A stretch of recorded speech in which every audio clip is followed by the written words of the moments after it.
Hey YouTube, Matt here, Maple Mtn Fireplace. Today we're going to show you how to install an outdoor gas fire pit.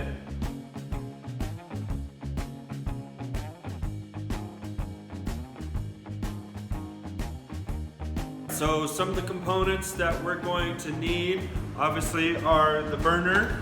This is an 18-inch penta burner. It's designed to give you a really nice high flame.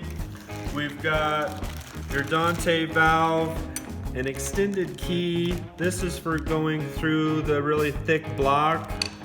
We also have some reflective fiberglass. This comes in 6 colors. We've got some blues, clear, black, bronze, or copper. These are basically all the components that you can't buy at your local hardware store or Home Depot. The one thing you can purchase from Home Depot or your local hardware store are all the little gas fittings, the elbows, and different lengths of pipe, because every installation is going to be a little bit different. So all those components are readily available, 1/2 inch, 3/4, depends on what size you're using. Alright, so this burner, the 18-inch penta burner, it doesn't have a 1/2 inch connection. Now if you're using 3/4, you want to run everything 3/4 right up to the burner and then just reduce it down to 1/2 inch. That's actually the best way to do it. That's going to give you the most volume of gas behind the burner and will give you the highest flame and best performance. Alright, so you're also going to need your underground risers, the pipe, all that stuff we can do. We don't dig the trench. We will put in a layer of sand and that detector wire, all that's very important. If you want to hire another contractor or if you think you can do it yourself, make sure you leak test it and use the detector. I mean, it's really important to have someone with experience and a certification. We are gas certified. Alright, so step 1, we are digging a trench to lay the gas pipe underground. It needs to be 2 feet deep and maybe even up to 30 inches. And you don't have to follow a straight line. You can curve around any structure.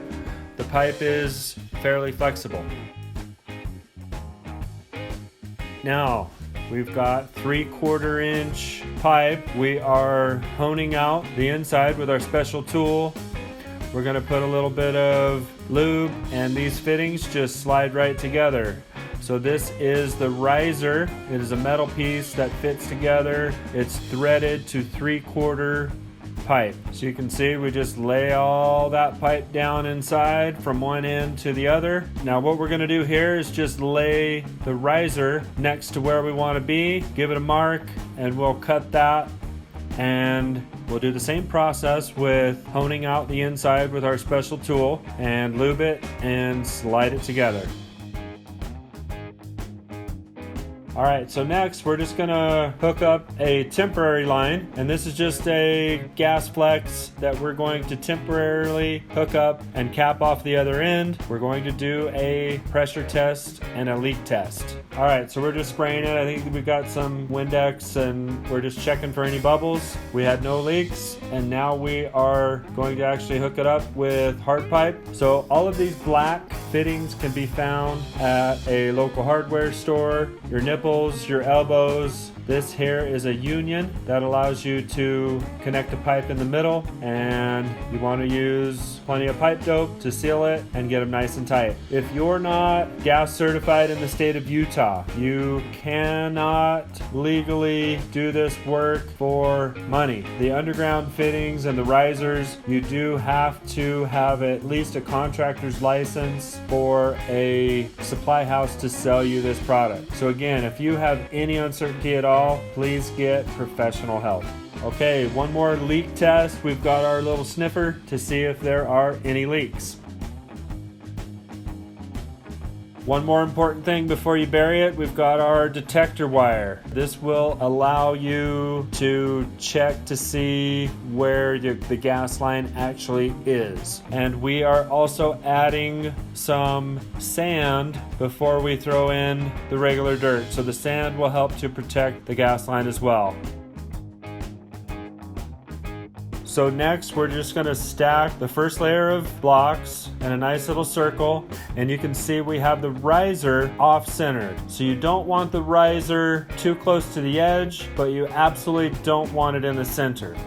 So once you've got it in the place where you want, we're going to glue these blocks together using liquid nails. The second row, third row will be staggered. So I'm just putting one bead down the joint and just stacking them and staggering them as we go. And you can build it as tall as you want. So now we're adding a few more fittings, another elbow, and we're gonna put on our DANTE valve. So this is the key valve that allows you to turn the fire pit on. So getting all the fittings in place, your nipples and elbows, and you want the valve pointed in the right direction. Now you wanna, after the valve, bring the gas out to the center of the fire pit. So again, all the nipples and couplers and elbows, the black pipe fittings you can get at any hardware store. So notice the direction on the DANTE valve. That's the direction the gas is flowing. Make sure it's centered inside the block. We primer everything so it doesn't rust. We add a little extension nipple for the end cap. So we cut the block to allow for the pipe extension on the key valve to fit nice and snug. So the last step with the gas line is to add the burner. And you want the burner to sit just below the top of the block. And now we're gonna fill in the space with lava rock around the burner. And we wanna get the lava rock right up to the bottom of the burner. And now we're going to add our reflective fiberglass. We wanna completely cover the burner, and you could go up to 3 inches thick, but for cost's sake, we're gonna cover about 1 inch. So this is 6 10-pound buckets, and that is about a 32-inch round fire pit on the inside. You may want to use gloves because it is glass. It will cut you. And now for the test, we just turn the key and light the fire pit. Make sure your eyebrows are out of the way and you're good to go.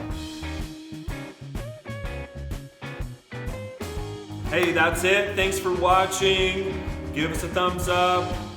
And if you have any questions, put it in the comments. Otherwise, be safe.